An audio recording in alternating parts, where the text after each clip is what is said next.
காக்கும் தேவனாம் இயேசு கிறிஸ்துவின் நாமத்தில் அன்பின் வாழ்த்துக்கள். சங்கீதம் 103. கர்த்தரே தேவனென்று அறியுங்கள், நாமல்ல, அவரே நம்மை உண்டாக்கினார். நாம் அவர் ஜனங்களும் அவர் மேய்ச்சலின் ஆடுகளுமாய் இருக்கிறோம். பிரியமானவர்களே, நாம் யாவரும் அறிந்ததுதான், நம்முடைய தேவாதி தேவன் இயேசு கிறிஸ்தே மெய்யான தேவன் என்பதை நாம் அறிந்திருக்கிறோம். ஏனென்றால் அவரே நம்மை உண்டாக்கினார். இந்த உலகத்தில் நம்மால் ஒன்றுமே கூடாது. தேவன் நினைத்தால்தான் எல்லா காரியத்தையும் நாம் செய்ய முடியும்.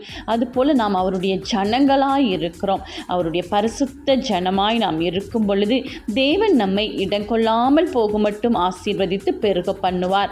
அதுபோல அவர் நமக்கு ஒரு நல்ல மேய்ப்பராய் இருக்கிறார். நல்ல மேய்ப்பன் தன் ஆடுகளுக்காக தன் ஜீவனை கொடுக்கிறான் என்று பார்க்கிறோம். அப்படிதான் நம்முடைய கர்த்தராகிய இயேசு கிறிஸ்துவும் நமக்காக ஜீவனை கொடுத்து நம்மை மீட்டு கொண்டார். அவர் ஜனம் நாம். அவர் நம்மை மேய்த்து வழிநடத்துவார். ஆமேன்.